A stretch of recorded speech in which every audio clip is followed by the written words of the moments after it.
Selamat semangat pagi, adik-adik.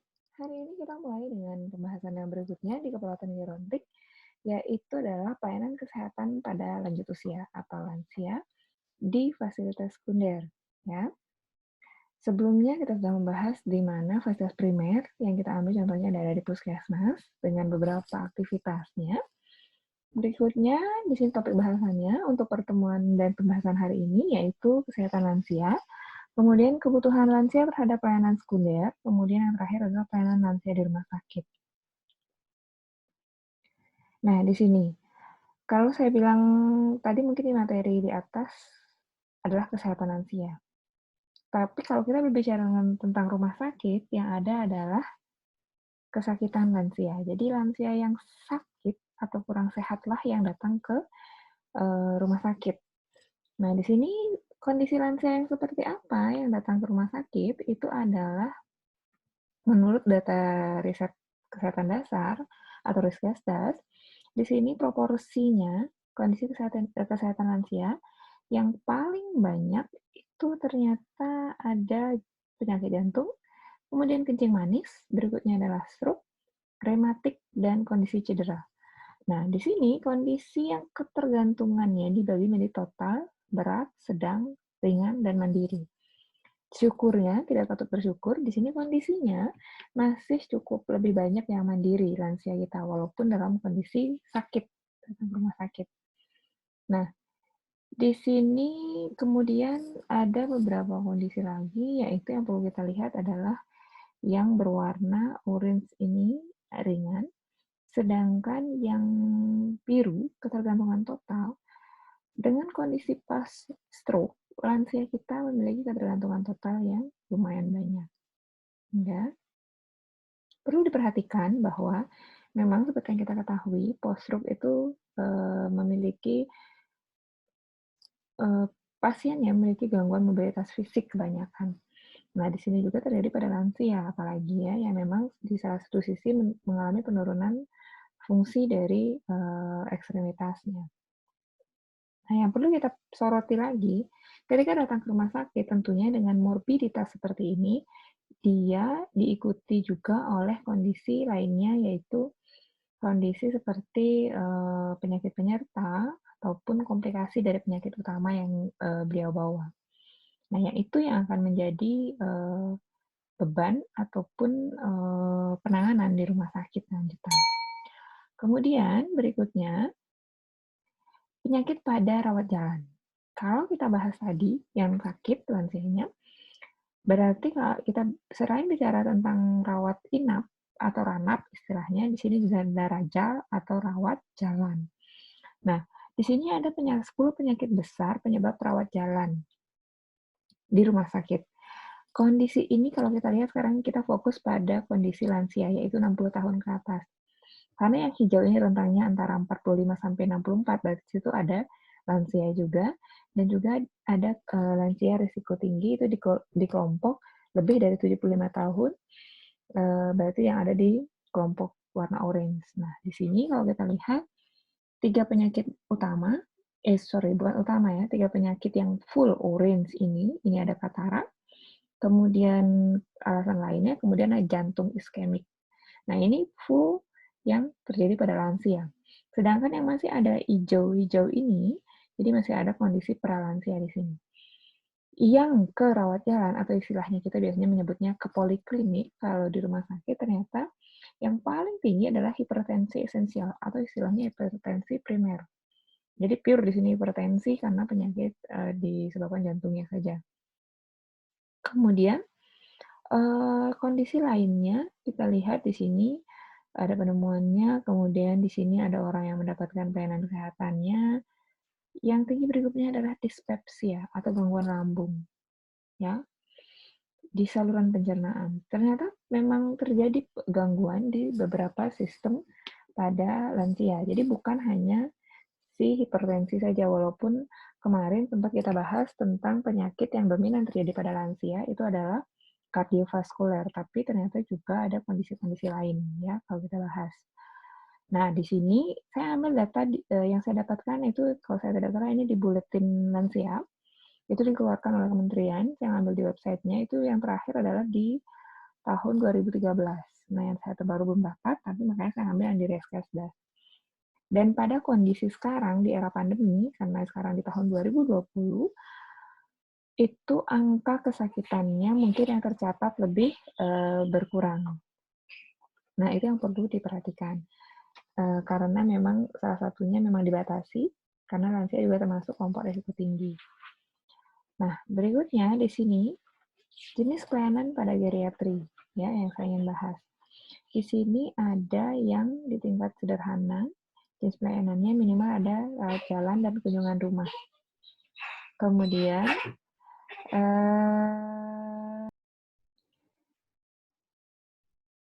baik adik-adik, di sini saya lanjutkan tentang jenis pelayanan geriatri di rumah sakit. Jadi seperti yang kita sebutkan tadi, bahwa di rumah sakit itu ada yang namanya 2 jenis pelayanan secara garis besar, yaitu diraja atau rawat jalan, dan juga ada ranap, rawat inap. Nah, di sini ada 4 tingkatan jenis pelayanan di rumah sakit untuk geriatri. Yang pertama, tingkat sederhana. Jadi kalau sebuah rumah sakit minimal memiliki rawat jalan dan kunjungan rumah, itu merupakan tingkat sederhana untuk pelayanannya. Kemudian kalau yang disebut tingkat lengkap, dia ada minimal rawat jalan, rawat inap akut, dan kunjungan rumah. Berikutnya di sini untuk tingkat sempurna, namanya di sini disebutkan minimal ada rawat jalan, rawat inap, akut, home care, dan klinik asuhan siang. Nah, klinik asuhan siang ini manifestasikan dalam beberapa bentuk di beberapa rumah sakit. Jadi ada yang menggunakan istilahnya poliklinik perjanjian istilahnya. Kemudian ada home care. Kunjungan rumah dan home care ini agak sedikit penggunaannya tumpang tindih satu sisi karena sama-sama datang ke rumah klien ataupun pasien untuk melakukan asuhan ataupun untuk memberikan terapi atau pemeriksaan, itu intinya. Kemudian yang keempat, di sini tingkat paripurna, intinya di sini adalah ke semua tingkatan pelayanan yang di atas ditambah dengan ada psikogeriatri, jadi sudah subspesialis dari geriatri lagi. Kemudian ada istilahnya penitipan pasien, karena ada di beberapa tempat itu ada pasien yang memerlukan perawatan berkelanjutan, tapi dia tidak masuk ke ranap, ataupun istilahnya karena di fasilitas A penuh, kemudian dititipkan di fasilitas B. Seperti itu. Kemudian ada hospice, kemudian ada klinik asuhan siang juga. Nah, hospice di sini masih agak sedikit jarang di Indonesia, karena di situ dikhususkan untuk pelayanan paliatif biasanya hospice, ataupun pelayanan pada pasien dengan penyakit kronis, jadi berkepanjangan gitu ya. Karena kalau kalian nanti belajar di manajemen, ada istilahnya loss length of stay dari seorang pasien kalau dia masuk ke ranap. Jadi lama rawat inapnya, misalnya untuk penyakit A, itu harusnya 3 hari, tapi kalau berkepanjangan itu akan buruk untuk citra dan juga akreditasi rumah sakit, berarti tidak sukses gitu rumah sakitnya, tim kesehatan di dalamnya untuk merawat seorang pasien. Itu contohnya. Jadi ada kesinambungan antara beberapa kriteria nantinya di sebuah fasilitas. Dan di sini kalau kita bahas, di rumah sakit, yang dilaksanakan di situ oleh tenaga kesehatan, termasuk ada pendidikan, pelatihan, dan penelitian, kalau untuk rumah sakit pendidikan, serta kerjasama lintas program dan sektoral. Jadi rumah sakit tidak berdiri sendiri dalam melaksanakan pelayanan geriatri di dalamnya, itu yang perlu dipahami. Kemudian ada lintas program, jadi mungkin yang tim geriatri bekerja sama dengan tim bedah. Kalau kalian praktek di rumah sakit nanti, itu ada yang istilahnya pasien geriatri dikonsulkan ke bedah, dikonsulkan ke penyakit dalam, dikonsulkan ke saraf. Itu lintas bidangnya di dalam. Kemudian untuk kesehatannya mungkin tidak hanya dengan tenaga kesehatan saja, tapi juga dengan lingkungan, dengan misalnya gizi di dalamnya, tidak perawat dokter saja, seperti itu. Nah, itu yang perlu diperhatikan nantinya untuk di rumah sakit. Jadi sangat banyak tenaga kesehatan, sangat banyak tenaga lain yang memberikan kontribusinya di sana. Kemudian di sini ada pelayanan kesehatan untuk lansia. Yang kita fokuskan di sini adalah yang ini, sekunder. Kalau kita lihat sekunder, berarti dia diapit oleh yang primer dan tersier. Jadi dia menjadi penghubung ataupun ada di antara pelayanan ini. Nah, karena itu, kita akan membahas tentang ini contohnya. Ini adalah salah satu artikel yang saya ambil dari website RSUD Wangaya Denpasar, di mana integrasi pelayanan geriatri rumah sakit tadi yang kita sebut, ya, baik itu bentuk poli ataupun rawat inapnya, dengan puskesmas. Nah, adik-adik seperti yang kita ketahui nanti atau kalian pernah tahu dan dengar ataupun pernah lalui, jadi di Indonesia kita memiliki namanya di sistem kesehatan kita ada rujukan. Ya, kalau kita dari fase 1, salah satunya bentuknya adalah puskesmas, kalau dirujuk kita ke rumah sakit. Nah, di sini selain rujukan, ke atas juga ada rujuk balik istilahnya. Jadi seorang pasien yang sudah dirawat dari puskesmas dirujuk ke rumah sakit, kalau dia sudah pulang dari rumah sakit atau sudah bisa dirawat di rumah itu istilahnya, dia akan dirujuk balik kembali ke puskesmas. Jadi pasien tersebut, apalagi kalau penyakit kronis, tidak putus pelayanannya. Ya, itulah kenapa pelayanan poliklinik geriatri itu bekerjasama dengan puskesmas. Yang saya tahu di Kota Denpasar itu sudah mulai berjalan, tapi saya tidak tahu kalau sekarang untuk kondisi pandemi, ini seperti apa perkembangan terakhirnya. Karena seperti yang kita ketahui, beberapa puskesmas, khususnya yang di Kota Denpasar dan Badung, kemarin sempat mengalami istilahnya buka tutup. Kondisinya karena ada petugas kesehatan yang terkonfirmasi positif COVID-19. Nah, itu yang perlu dipahami. Jadi ada beberapa keterbatasan. Karena itulah salah satunya kenapa akhirnya pelayanan turun ke masyarakat juga dibatasi. Jadi adik-adik, untuk perlu dipahami adalah adanya integrasi. Jadi fasilitas kesehatan yang satu dan yang lain, kalau di Indonesia sekarang sedang ditata untuk tidak berdiri sendiri, tapi saling membantu. Nah, itu yang diinginkan. Kan nantinya yang diharapkan adalah agar kita bisa saling membantu untuk mencapai kesehatan yang paripurna untuk masyarakat kita. Seperti itu. Nah, berikutnya yang ingin saya bahas di sini lagi adalah ini. Jadi ada persentase penduduk lansia kita berobatnya kemana saja sih? Karena kalau dilihat, ternyata yang paling banyak di sini adalah berobat jalan. Kemudian kalau dilihat lagi, dia ada ke praktek dokter atau bidan, kemudian ke puskesmas atau pustu, kemudian ada lagi di sini ke rumah sakit swasta. Nah, yang paling kecil itu adalah lainnya. Lainnya ini ada mungkin, nah pengobatan tradisional juga ada di sini. Pengobatan tradisional, kita sebut tradisional itu bukan yang dukun ya, pengobatan tradisional, tapi ada istilahnya Yankestrat, pengobatan tradisional. Sekarang Yankestrat pun sudah masuk ke puskesmas, setahu saya, kalau yang di daerah Denpasar dan Badung.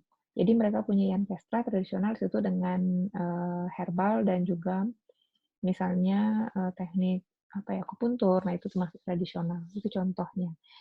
Nah, kalau dilihat sekarang nih dikelompokkan berdasarkan umur. Lansia pun ada lansia muda, madya, dan tua. Biasanya yang kelompok risiko tinggi itu dari madya ke bawah. Nah, ini kalau kita lihat ternyata angka yang paling tinggi tetap berada lansia berobat jalan.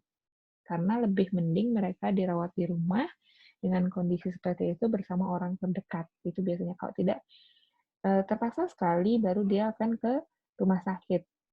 Rumah sakit pun ini menempati urutan ketiga setelah puskesmas dan pustu. Jadi lansia berobat jalan itu berarti rajal tadi ya, dari poli di rumah sakit seperti itu. Itu yang perlu dipahami. Kemudian secara kondisi lainnya, di sini laki-laki dan perempuan hampir seimbang. Nah, itu yang perlu dipahami oleh adik-adik sekalian dan rekan-rekan di sini adalah ini datanya 2019. Berarti kemarin sebelum pandemi juga. Nah, kondisinya masih seperti ini. Nah, data terupdate untuk Indonesia sendiri belum sampai di kondisi pandemi sekarang. Semoga kita harapkan bahwa kondisi ini tidak memburuk di pandemi. Dalam artian kondisi lansia kita sehat walaupun di rumah masing-masing. Karena memang dari awal para lansia diajak untuk melaksanakan perawatan di rumah oleh keluarga. Berikutnya adalah uraian tugas perawat geriatri. Kenapa sini saya sampaikan? Karena tadi ada integrasi. Yang pertama sebagai pelaksana layanan. Jadi istilahnya kita adalah peran sebagai caregiver, memberikan pelayanan kesehatan langsung, contohnya misalnya memberikan bantuan nutrisi, yaitu berupa makan pada lansia yang tidak mampu, kemudian melakukan pemeriksaan, baik itu secara mandiri maupun kolaborasi dan lainnya. Kemudian di sini pelaksanaan pendidikan dan latihan. Nah, peran sebagai edukator untuk pendidikan kesehatan itu dilakukan dan juga pelatihan. Pelatihan di sini pelatihan kepada sejawat, sesama perawat ataupun petugas kesehatan yang lain dan juga pelatihan kepada misalnya keluarga yang akan merawat keluarga pasien lansia. Itu peran yang diambil. Kemudian berikutnya pelaksanaan pelatihan dan pengembangan. Untuk meningkatkan kemutahiran ilmu dan juga untuk meningkatkan pelayanan profesional itu dilakukan pelatihan, baik itu in-house training istilahnya di dalam rumah sakit ataupun pengembangan keluar dengan bekerjasama dengan instansi-instansi ataupun organisasi yang dapat berkontribusi untuk meningkatkan pelayanan di fasilitas geriatri tentunya. Kemudian berikutnya yang terakhir adalah pelaksanaan kerjasama lintas program dan lintas sektoral yang tadi sempat kita bahas. Jadi tidak berdiri sendiri, perawat itu juga punya rekanan yaitu dada dokter, ada farmasi yaitu apotekernya, kemudian ada ahli gizi dan yang lainnya. Nah, di sini juga bisa melakukan pengembangan itu berupa penelitian. Pengembangan evidence based practice atau praktek yang berdasarkan pada bukti dan mengupdate ilmu itu penting. Misalnya dulu pasien geriatri itu tuh harus kalau dia risiko cedera berarti dia harus diam, dia harus ditempatkan tempat yang aman. Malahan sekarang ternyata update-nya para lansia pun harus dibawa keluar, harus beraktivitas ringan dan yang lainnya. Nah, itu karena update. Berarti kondisi kardiovaskuler ternyata orang-orang gangguan seperti itu juga harus beraktivitas, tidak harus hanya diam saja, itu contohnya. Nah, ini beberapa data pustaka yang saya gunakan, yang akan saya share juga di grup diskusi kita nanti untuk di kelas. Kemudian kalau ada beberapa pertanyaan juga dapat disampaikan. Dan untuk materi hari ini, mungkin itu saja yang dapat saya sampaikan. Kita akan bertemu di materi berikutnya, dan terima kasih atas atensinya. Semangat pagi.